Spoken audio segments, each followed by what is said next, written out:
అందరికీ నమస్కారం. ఈరోజు మనం తెలుసుకోబోతున్న కథ అత్యుత్తమ పేద కోడలు. హావ్యర్స్, మా ఛానల్లో వచ్చే కథలు మీకు నచ్చుతున్నాయి కదూ? మరి ఇంకా అలా సబ్స్క్రైబ్ చేసుకోకుండా మా స్టోరీస్ చూసి వెళ్ళిపోతే ఎలా చెప్పండి? ప్లీజ్ వ్యూయర్స్, వెంటనే మా ఛానల్ని ఇప్పుడే సబ్స్క్రైబ్ చేసుకుని మమ్మల్ని ఎంకరేజ్ చేయండి. మరిన్ని మంచి కథలతో మిమ్మల్ని అలరించే అవకాశాన్ని మాకివ్వండి. అవునర్రా, మా స్టోరీస్ ఎలాగున్నాయో కింద కామెంట్ సెక్షన్లో కామెంట్ చెయ్యండి. మా స్టోరీస్ మీకు నచ్చితే తప్పకుండా లైక్ చేయండి. మీకు తెలిసిన వారికి మా స్టోరీస్ని షేర్ చేయండి.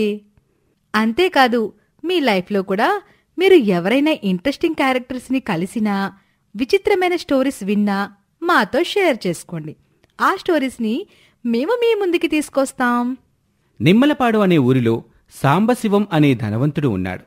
అతనికి ఒక్కగానొక్క కూతురు ప్రసన్న. నిజానికి ప్రసన్న పుట్టిన తర్వాతే సాంబశివానికి కలిసొచ్చింది అని చెప్పాలి. అంతకుముందు అతని కుటుంబం ఆర్థిక కష్టాలు పడుతూ ఉండేవాళ్లు. కాని ప్రసన్న పుట్టిన తరువాత పనులు చేసుకొని బ్రతికే స్థితి నుండి చిన్న చిన్నగా వ్యాపారాలు చేసుకొని బ్రతికే పరిస్థితికి వచ్చాడు సాంబశివం. ఆ వ్యాపారాలు కూడా బాగా కలిసి రావటంతో డబ్బుకి లోటు లేనంతగా ఎదిగిపోయాడతను. అందుకే తన అదృష్టం అని ఫీల్ అయ్యే తన కూతురి విషయంలో సాంబశివం ఎప్పుడూ వెనకాడేవాడు కాదు. అందుకే తండ్రి గారాభంలో పెరగటంతో ప్రసన్న కూడా డబ్బులంటే అసలు లెక్కలేనట్టు తయారైంది. ఈ విషయం మీదే సాంబశివం దంపతులకి ఎప్పుడూ వాగ్వాదం జరుగుతూ ఉండేది ఆ ఇంట్లో. ఏవండి, రోజు రోజుకి మీరు పిల్లని బాగా గారాబం చేసేస్తున్నారు. రేపు మాపు పెళ్లి చేసి అత్తారింటికి పంపవలసిన పిల్లకి కాస్త పొదుపు నేర్పడం మానేసి అది ఎంత అడిగితే అంత ఇచ్చి ఖర్చు చేయమంటారేంటి మీరు? ఎప్పటికైనా పిల్లని, దాని దుబారా ఖర్చుల్ని మీరు అదుపు చేస్తారా లేదా? అబ్బబ్బా, మళ్ళీ మొదలు పెట్టావా నీ గొడవ? అసలు నీ బాధేంటే? ఎప్పుడు నా కూతురు గురించేనా నీ ధ్యాస? చూస్తానే ఉన్నాలేండి. మీ పిల్లని మీరు ఎంత భయభక్తులతో చూసుకుంటున్నారు. రేపో మాపో వేరే ఇంటికి కోడలుగా వెళ్లాల్సిన పిల్ల ఏ మాత్రం అడ్డు అదుపు లేకుండా డబ్బులు నేలలా ఖర్చు చేస్తంటే దానికి మీరు వంత పాడతారు. ఇదేంటండి అంటే నా నోరు మూయించాలని చూస్తారు.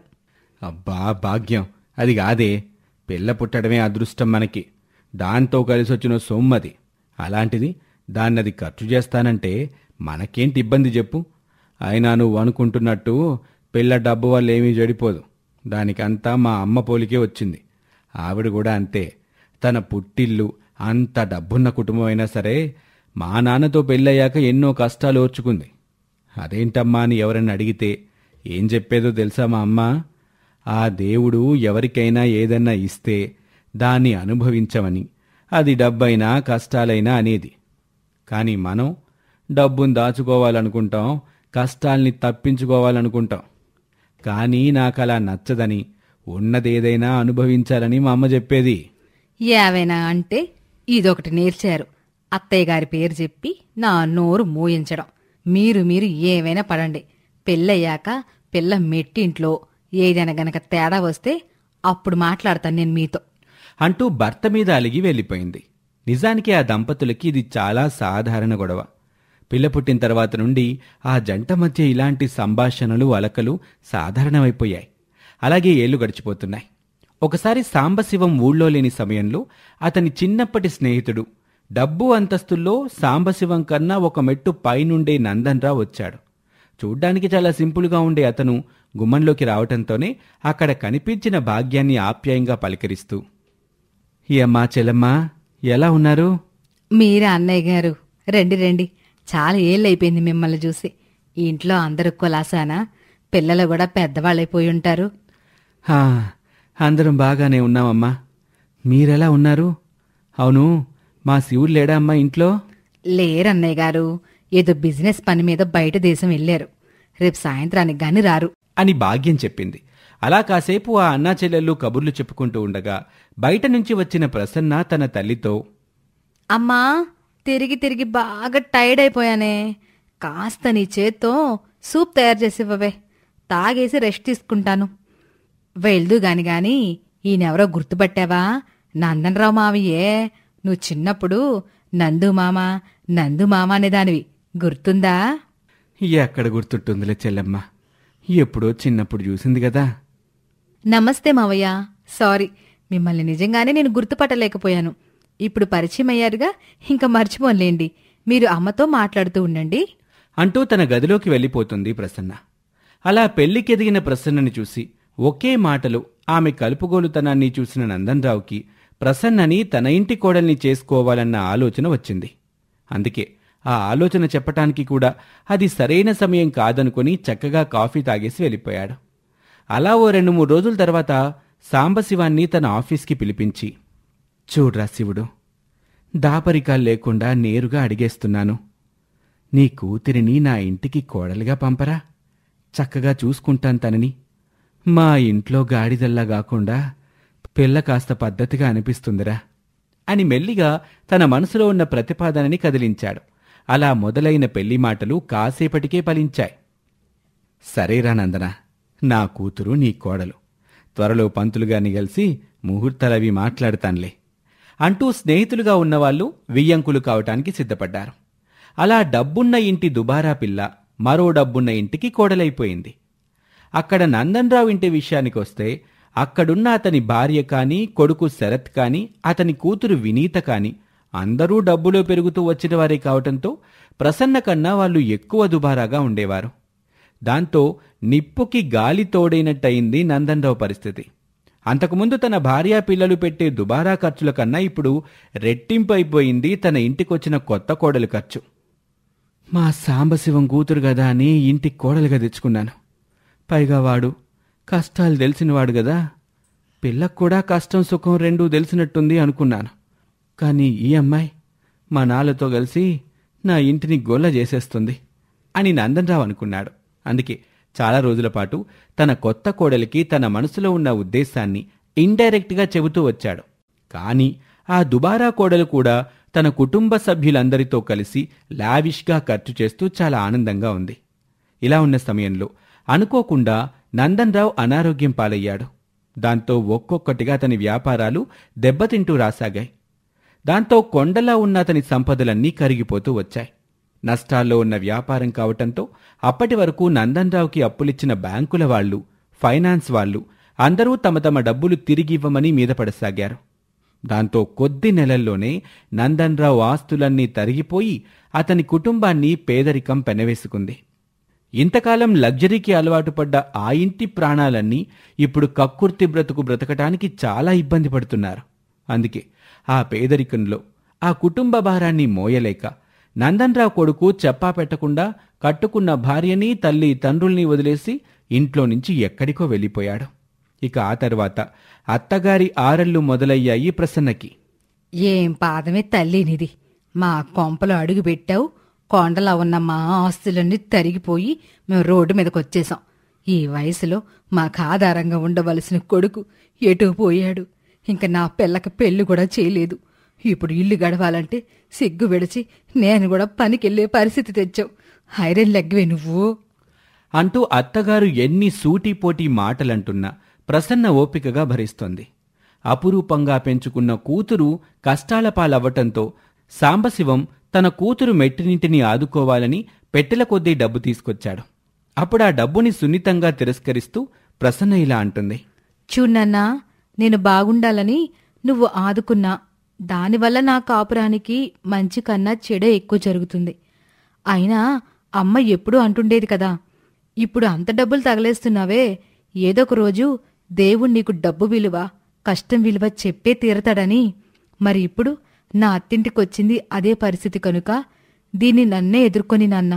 పేదరికం నాకు ఏం నేర్పాలనుకుంటుందో నేర్పని అంటూ తండ్రి ఎంత బ్రతిమాలినా అతని నుండి పైసా కూడా తీసుకోకుండా తమ పేదరికం నుండి తన కుటుంబాన్ని ఆదుకునే బాధ్యత తన మీదకెత్తుకుంది ఆ పేదకోడలు ప్రసన్న. అలా ఎన్నో కష్టాలు పడుతూ చిన్న చిన్న పనులు చేసుకుంటూ ఇంటిని నడుపుతూ ఉంది. ఈ పరిస్థితుల్లో కూడా కోడలిని సాధించటం కోసం తిని కూర్చునే తన అత్తగారిని, ఆడపడుచుని పోషించుకుంటూ అనారోగ్యంతో బాధపడుతున్న తన మామగారిని సాకుతూ చాలా మనోనిబ్బరంతో రోజులు నెట్టుకొస్తుంది ఆ పేదకోడలు. కొద్ది రోజులు గడిచాక అప్పటి వరకు అనారోగ్యం నటిస్తున్న నందన్రావుకి తన ఇంట్లో ఎవరేంటో పూర్తిగా అర్థమైపోయింది. అందుకే తన అనారోగ్యం నాటకాన్ని పులిస్టాప్ పెట్టేసి అసలు విషయం కుటుంబ సభ్యులందరికీ చెప్పేశాడు. అప్పుడు నందన్రావు భార్య ఆశ్చర్యపోతూ, అంటే మనమేమీ నష్టపోలేదా అండి? మీకు ఆరోగ్యం కూడా పాడవలేదా? నాకు ఏ రోగమూ రాలేదు. ఇన్నాళ్ళు విచ్చలవిడిగా మీరు చేస్తున్న ఖర్చుల్ని ఆపడానికి, మీకు తోడుగా వచ్చిన కోడలి అసలు లక్షణాలేంటో తెలుసుకోవాలని నేనాడిన నాటకం ఇదంతా. కానీ ఈ నాటకం వల్ల మన కోడలి పిల్ల మనోధైర్యం ఏంటో నాకు తెలిసింది. కష్టం వచ్చిందని తెలియగానే ఇంట్లో నుండి పారిపోయాడు నీ ముద్దుల కొడుకు. ఇంక నీ విషయానికొస్తే, ఇంటికొచ్చిన కష్టాన్ని కోడలి కంటగట్టి అంత కష్టమైన సమయంలో ఆమెకు తోడుగా ఉండటం మానేసి ఆమెకు భారంగా మారావు. నువ్వే అలా ఉంటే నీ కూతురేమైనా తక్కువా? అది కాదండి. నువ్వు నోరెత్తకు. మన కుటుంబానికి కష్టం వస్తే అందరూ తప్పించుకోవాలని చూశారు. కాని అంత డబ్బులో పుట్టి పెరిగిన పిల్లయిన నా కోడలు పోయిన డబ్బు గురించి ఏనాడు ఆలోచించలేదు. తన మీదున్న బాధ్యతని మొయ్యాలనుకుంది. అంత పేదరికాన్ని అనుభవిస్తూ నా కోడలు అత్యుత్తమ పేద కోడలిగా ఉందేగాని మీలాగా పరిస్థితులకు భయపడి తప్పించుకొని పారిపోవాలనుకోలేదు. కానీ మావయ్య, ఇలా ఎందుకు చేశారు మీరు? ఇలా ఎందుకు చేశానో నాకు తెలియదు గాని, నేను చేసిన పని వల్ల నీలాంటి ఉత్తమురాలైన కోడలి ఆత్మస్థైర్యాన్ని చూశానమ్మా నేను. మన కష్టాల్ని చూడలేక మీ నాన్నే వచ్చి మనల్ని ఆదుకుంటానన్నా పేదరికాన్ని స్వీకరించావు గాని అతని డబ్బుకి ఆశపడలేదు చూడు. ఆ రోజే నీ వ్యక్తిత్వం నాకు నచ్చిందమ్మా. మీ నాన్న ఎప్పుడూ అనేవాడు, మా పిల్ల అంతా మా అమ్మ పోలికేరా అని. అది నిజమనిపిస్తుంది. కష్టాన్నైనా సుఖాన్నైనా ఒకేలా చూసే నీ వ్యక్తిత్వం నాకు తెలుస్తుందమ్మా. కిర్లంపూడి అనే ఊరిలో బేబమ్మ అనే ఇల్లాలు ఉంది. ఆమె తన కూతుర్ని కొడుకుని ఎంతో అల్లారుముద్దుగా పెంచుకునేది. నిజానికి బేబమ్మకి తన కొడుకు కన్నా కూతురు లలిత అంటేనే చాలా ఇష్టం. సాధారణంగా ఏ తల్లికైనా కొడుకులంటే ఎక్కువ ఇష్టం ఉంటుంది. కాని బేబమ్మకి మాత్రం తన కూతురంటే చాలా ఇష్టం. అలా ఎందుకు అని బేబమ్మని మనలాగే ఎవరైనా అడిగితే ఆమె ఏమని జవాబు చెప్తుందో ఆమె తన పక్కింటి అనసూయకి చెప్పే సమాధానంతో మనము తెలుసుకుందాం. నిజమే వదినా, మీరందరూ అనుకుంటున్నట్టు నాకు నా కూతురంటేనే ఎక్కువ ఇష్టం. అది అర్థమవుతుంది వదినా. కానీ ఎందుకో నాకు తెలుసుకోవాలనుంది. ఎందుకేముంది వదినా, పిల్లకే పిల్లాడికి 5 ఏళ్ల వ్యత్యాసం ఉంది కదా.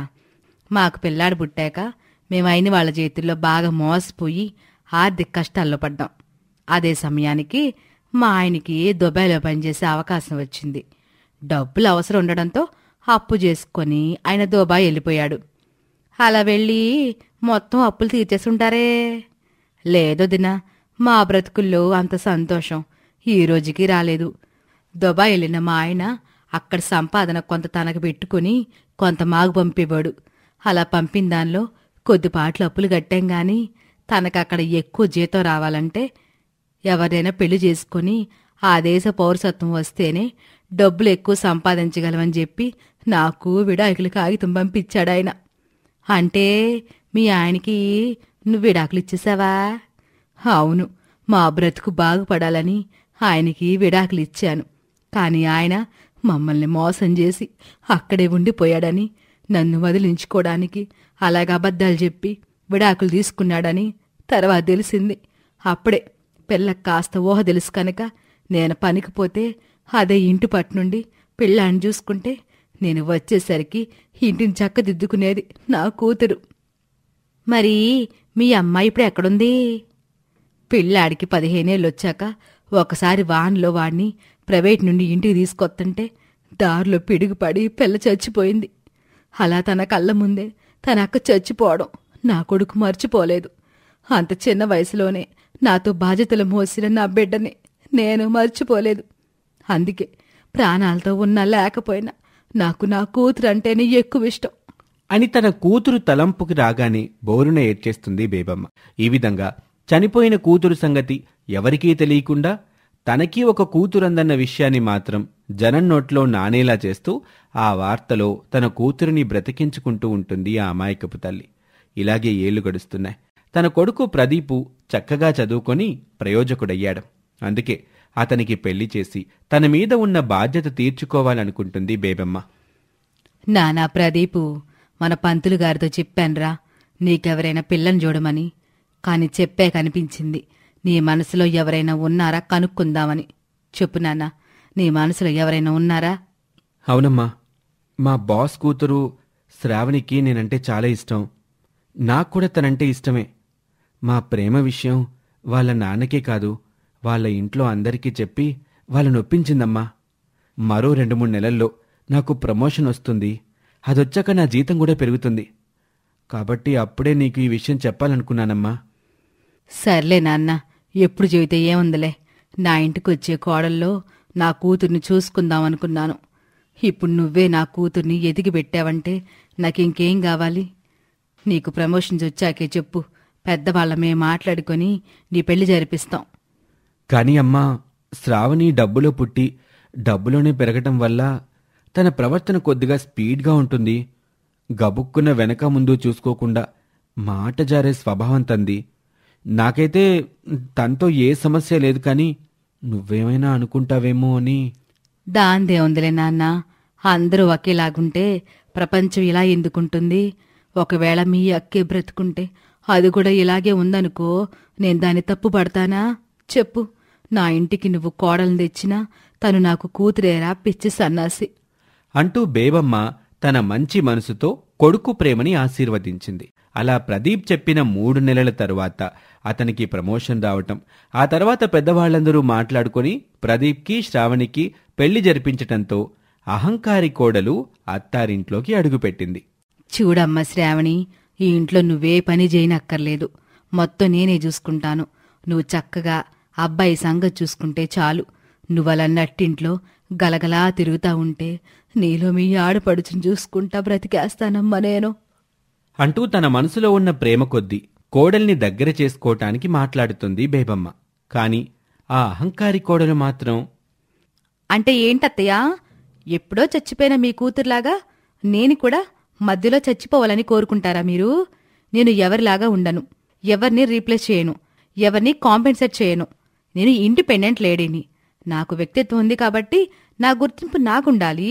నేను మీకు కోడలుగా ఉంటానే కాని కూతురుగా అవ్వాలనుకోకండి అంటూ తన అహంకారంతో ఆ తల్లి మనసుని గాయపరిచింది. ఇక అది మొదలు సందర్భం దొరికినప్పుడల్లా బేబమ్మ తన కోడలికి తల్లిలాగా దగ్గరవ్వాలని ప్రయత్నించిన ఆ అహంకారి కోడలు మాత్రం తన అహంకారపు చేష్టలు మాటలతో తల్లిలాంటి ఆ అత్తగారి మనసుని గాయపరిచేది. అవన్నీ విన్నా కూడా ప్రదీపు ఎటూ మాట్లాడలేక సైలెంట్గా ఉండిపోయేవాడు. ఒకసారి శ్రావణి ఏదో పార్టీ ఉందని రెడీ అయి వెళ్తూ తన అత్తగారితో ఇలా అంటుంది. అత్తయ్య, నేను ఒక పార్టీకి వెళ్తున్నాను. రాత్రికి కొంచెం లేటుగా వస్తాను. కాస్త బెల్ కొట్టినప్పుడు తలుపు తీస్తారని చెబుతున్నాను. లేకపోతే మీకు చెప్పి వెళ్లాల్సిన అవసరం నాకు లేదు అని చెప్పి తన అత్తగారు ఇచ్చే బదులేంటో కూడా వినకుండా వెళ్ళిపోయింది ఆ అహంకారి కోడలు. అలా వెళ్లిన శ్రావణి ర్యాష్గా కార్ డ్రైవ్ చేస్తూ వెళ్లటంతో ఆమె కార్కి ఆ రాత్రి యాక్సిడెంట్ అయింది. ఎవరో పుణ్యాత్ములు ఆమెని హాస్పిటల్కి చేర్చటంతో ఆమెకు సమయానికి ట్రీట్మెంట్ కూడా మొదలైంది. ఆ ప్రమాదంలో ఆమె స్టీరింగ్కి సీట్కి మధ్య ఇరుక్కుపోవటంతో ఆమె 2 కిడ్నీలు కాస్త బలంగా ఎఫెక్ట్ అయ్యాయని డాక్టర్ చెప్పారు. అదే విషయాన్ని ఇంటికొచ్చి తన తల్లితో చెప్పుకుని ఏడ్చాడు ప్రదీపు.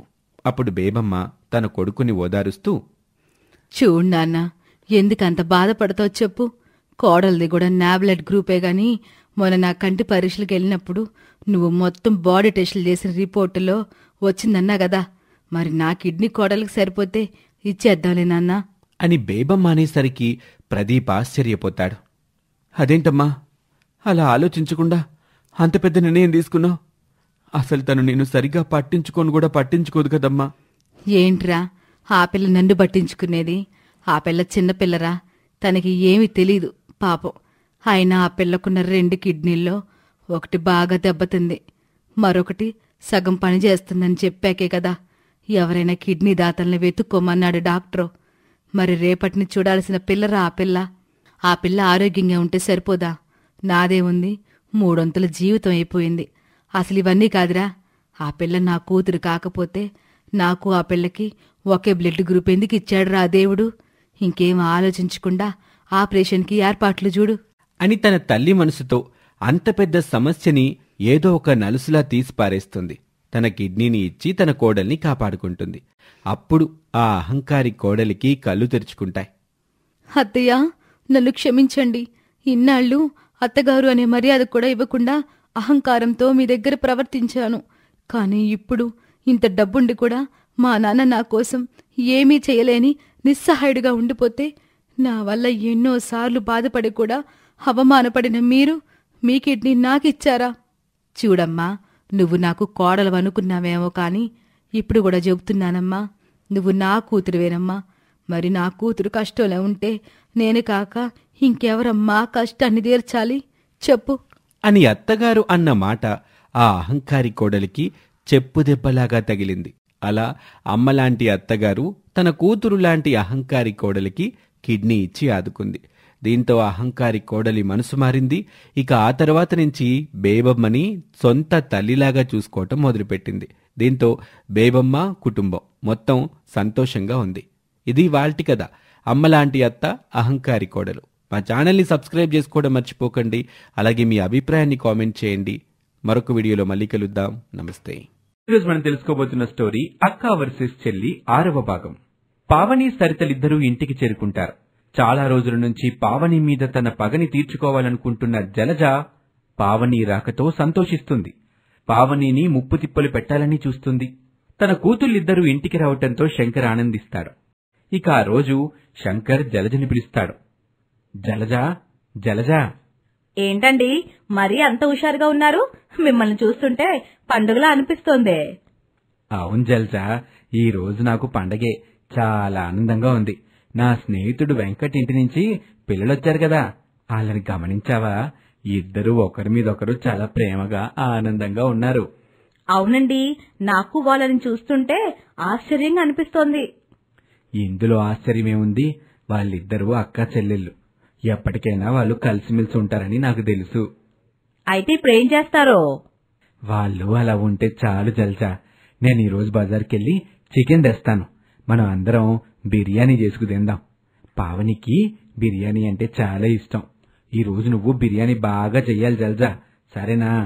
అని శంకర్ అక్కడి నుంచి వెళ్లిపోతాడు. శంకర్ అన్న మాటలకి జలజ కోపంతో రగిలిపోతూ ఉంటుంది. తన బిడ్డ సరిత కూడా పావనితో ప్రేమగా ఉండటాన్ని చూసి సహించలేకపోతుంది. సరితను పక్కకు తీసుకొచ్చి కోపంగా అరుస్తూ మాట్లాడుతుంది. నువ్వేమనుకుంటున్నావే? అదెవరు? నీకు అక్కెలా అవుతుందే? నా కడుపులో పుట్టిందా అది? నేను దాన్ని కన్నానా? దాంతో ఎందుకంత నువ్వు చనువుగా ఉంటున్నావు? ఏమైందా నీకు? మనం అనుకున్నదంతా మర్చిపోయావేంటి? అమ్మా, పావని కూడా నాన్న బిడ్డే కదమ్మా. అక్క కూడా ఎవరున్నారు చెప్పు? ఇక చాలా ఆపు. నీ మనసు పూర్తిగా మారిపోయిందని నాకు తెలిసే నిన్నది పూర్తిగా మార్చేసింది. నువ్వింకేం చెప్పమాకు. సరిత మాటలు జలజకు చాలా కోపాన్ని తెప్పిస్తాయి. తన కూతురు ఎలా మాట్లాడడంతో భరించలేకపోతుంది. పావని దగ్గరికి వెళ్లి కసిగా కోపంతో చూస్తూ ఉంటుంది జలజ. అమ్మా, బాగున్నావా అమ్మా? చీయాపు, నువ్వు అమ్మ అనేసరికి కరిగిపోయి నేను మాట్లాడతానని ఎలా అనుకుంటున్నావు? నా గురించి నీకు తెలీదు. నా బిడ్డని మార్చేశావు, నా భర్తని మార్చేశావు. నీ మాటలతో అందర్నీ మార్చేస్తున్నావే నువ్వు. కాని నేను అలా కాదు. నిన్ను వదిలిపెట్టను. నిన్ను ముప్పు తిప్పలు పెడతాను. నీకు నరకం చూపిస్తాను. అమ్మా, ఎందుకమ్మా అలా మాట్లాడుతున్నావు? నేనేం పాపం చేశానని? నాకు ఆస్తి, అంతస్తులు, డబ్బులు ఏం వద్దమ్మా. మీ ప్రేమ దక్కితే చాలు. దయచేసి నన్ను దూరం చేయకండమ్మా. నా చెల్లి నుంచి నన్ను దూరం చేయకండమ్మా. అది నా బిడ్డే, ఎలా కాపాడుకోవాలో నాకు తెలుసు. అవును, నీకు చికెన్ బిర్యానీ అంటే చాలా ఇష్టమంట కదా? అవునమ్మా, నీకెలా తెలుసు? మీ నాన్న నీకు చికెన్ బిర్యానీ చేసి పెట్టాలని చెప్పాళ్లే. చికెన్ తీసుకురావడానికని వెళ్ళాడు. అయ్యి భలే భలే, నాన్నకి ఎప్పుడేం చేయాలో బాగా తెలుసమ్మా. ఈరోజు చికెన్ బిర్యానీ బాగా తినాలి. తిని ఎన్ని రోజులైందో. బాగుందే, బాగుంది. నీకు చేసి పడ్డానికి నేనేమన్నా నీ పని మనిషిని అనుకున్నావా? ఈ ఇంటికి పని మనిషినా? నువ్వు బిర్యానీ ఎలా తింటావో నేను చూస్తానే. అమ్మా, నేను చేస్తానమ్మా. నాకు బిర్యానీ చేయడం కూడా వచ్చమ్మా. వద్దమ్మా, వద్దు. నేనే బిర్యానీ చేసి పెడతాను. నువ్వు నాకు సహాయం చేస్తే చాలు. అలా జలజ పావనిని తీసుకుని వంటగదిలోకి వెళ్తుంది. వంటగదిలో కారం తీసుకునే క్రమంలో కావాలనే పావని మీద కారం జల్లుతుంది. కారం చల్లటం వల్ల పావని కళ్ళు మండిపోతాయి. బాధతో భరించలేకపోతుంది. అబ్బా, మంట మంట, కళ్ళు మండిపోతున్నాయమ్మా. వెంటనే నీళ్లు తీసుకురామ్మా. అయ్యా క్షమించమ్మా, పొరపాటుగా కారం చిందిపోయిందమ్మా. ఇలా అవుతుందని నేను అనుకోలేదు. నాకు మంట ఎక్కువవుతుందమ్మా, వెంటనే నీళ్లు తీసుకురామ్మా. మంట నా వల్ల కావట్లేదు. ఈ వంట గదిలో ఉండొద్దమ్మా, నీ గదిలోకి వెళ్దాం పదా. నేను నీళ్లు తెస్తాను, నువ్వు నీ గదిలోకి వెళ్ళు. అలా పావని తన గదిలోకి వెళ్తూ ఉండగా జలజ ఒక చీకటి గదిలోకి పావనిని తోసేస్తుంది. కనీసం నీళ్లు కూడా ఇవ్వదు. మంటకు అల్లాడుతూనే పావని ఆ గదిలో నుంచి అరుస్తూ ఉంటుంది. కాని పావని మాటలు వినిపించుకోకుండా జలజ మామూలుగానే సరిత దగ్గరికొస్తుంది. పావని మాటలు ఆ ఇంట్లో ఎవ్వరికీ వినపడకుండా ఉండేందుకు టీవీ సౌండ్ పెడుతుంది జలజ. ఆ టీవీ సౌండ్కి పావని మాటలు ఎవ్వరికీ వినిపించవు. అలా మధ్యాహ్నమవుతుంది. చికెన్ తీసుకురావటానికి వెళ్లిన శంకర్ ఇంటికొస్తాడు. జలజ, చికెన్ తెచ్చాను, నువ్వు త్వరగా బిర్యానీ చెయ్యి, ఇప్పటికే ఆలస్యమైపోయింది. ఇంతకీ పావని సరిత ఎక్కడున్నారు? వాళ్ళ గదిలోనే ఉంటారండి. నాకిక్కడ వంటగదిలో పనుంది కదా, వాళ్ళ దగ్గరికి వెళ్ళలేదు. సర్లే, నేనే వెళ్ళి చూస్తానులే అంటూ శంకర్ సరిత దగ్గరికి వస్తాడు. ఏమ్మా సరిత, అక్క నువ్వు ఇద్దరూ సంతోషంగానే ఉన్నారు గదా? మీకే గొడవలు లేవు గదా? లేవు నాన్నా, అక్క చాలా మంచిది. ఇంతకీ అక్క ఎక్కడుందమ్మా? ఎక్కడికెళ్ళింది? అమ్మను అక్క ఇద్దరు వంటగదిలోకే కదా వెళ్లారు, మీకు కనబడలేదా? అమ్ముందక్కడ, అక్క లేదమ్మా. ఎక్కడికెళ్ళుంటుంది? అబ్బబ్బా, ఈ టీవీ సౌండ్ గోలొకటి, ముందు ఆ సౌండ్ ఆపేయాలి అంటూ శంకర్ టీవీని ఆఫ్ చేస్తాడు. టీవీ సౌండ్ ఆఫ్ అవ్వగానే పావని మాటలు వినిపిస్తాయి. పావని మాటకి కంగారు పడుతూ శంకర్ సరితలు చీకటి గది వైపు వెళ్తారు. తలుపులు తీయగానే పావనిని చూసి భయపడతారు. ఏమైందమ్మా నీకు? ఏమైంది? కళ్ళల్లో ఆ కారం ఏంటి? అమ్మా సరిత, తొందరగా నీళ్లు తీసుకురా. సరిత నీళ్లు తీసుకురాగానే పావని కళ్ళు ములుపుకుంటుంది. తన తండ్రి శంకర్ని హత్తుకుని ఏడుస్తుంది. కన్నీళ్లు పెట్టుకుని బాధపడుతుంది. ఇంతలోనే అక్కడికి జలజొస్తుంది. తాను చేసిన తప్పు గురించి చెప్పకుండా శంకర్ ముందు నటిస్తుంది. ఇంకా నీ మంట తగ్గలేదమ్మా, ఇంతసేపు ఎక్కడున్నావు? నీకోసం ఇల్లంతా వెతికాను, ఎక్కడ కనిపించలేదమ్మా నువ్వు. ఎంతకీ ఏం జరిగింది జలజ? మేము వంటగదిలోకి వెళ్ళామండి. ఆ టైంలో కారం పావుని కళ్ళలో పడిపోయింది. నేను చాలా బాధపడ్డానండి. ఇదిగోండి నీళ్లు తెచ్చేలోపే పావుని అక్కడ లేదు. ఇల్లంతా వెతికాను, ఎక్కడా కనిపించలేదు. ఇప్పుడు చూస్తే ఇలాగుందండి. పిల్లల్ని చూసుకోవడం రాదా నీకు? ఇంట్లో ఏం చేస్తున్నావు? పిల్లలు ఎక్కడున్నారో ఏం చేస్తున్నారో తెలియకుండాన్నావా నువ్వు? అవతల బిడ్డ తల్లడిల్లిపోతుంటే నువ్వేమీ పట్టనట్టు ఎలా ఉండగలుగుతున్నావు? నీకు బాధగా అనిపించడం లేదా? శంకర్ ఇలా కోపంగా మాట్లాడగానే జలజ కంటతడి పెట్టుకుంటుంది. ఓయమ్మో, ఎందుకలా మాట్లాడుతున్నారండి? నేనేదో పావుని రాజు రంపాన పెడుతున్నట్టు మాట్లాడుతున్నారే. పావుని మీద నాకేదో ప్రేమ లేనట్టు, నేనే దాన్ని ఇబ్బంది పెడుతున్నట్టు అంటున్నారు మీరు. జలజ అలా మాట్లాడేసరికి శంకర్కి కోపం ఇంకా ఎక్కువవుతుంది. వెంటనే జలజ మీద చేయి చేసుకుంటాడు. నోరు మొయ్యవే, నీ సంగతులని నాకు తెలీదు అనుకుంటున్నావా? బిడ్డల మనసులో విషం నింపేదానివి నువ్వు. ఇక్కడైనా మార్జావు. నాన్న నాన్న, అమ్మనేమనమాకు నాన్న, ఇందులో అమ్మ తప్పేమీ లేదు. నీ మంచి మనసేనే నిన్నింత ఇబ్బందులు పాలు చేస్తుంది అంటూ శంకర్ అక్కడి నుంచి వెళ్లిపోతాడు. జరిగిన అవమానం భరించలేక ఏడ్చుకుంటూ జలజ కూడా తన గదిలోకి వెళ్లిపోతుంది. సరిత తన అక్కతోనే అక్కడే కలిసుంటుంది. ఈ స్టోరీ మీకు నచ్చితే లైక్ చేయండి, కామెంట్ చేయండి. ఇలాంటి ఇంట్రెస్టింగ్ స్టోరీస్ మరిన్ని వినటం కోసం మా ఛానల్ ని ఇప్పుడే సబ్స్క్రైబ్ చేసుకోండి. Thank you for watching.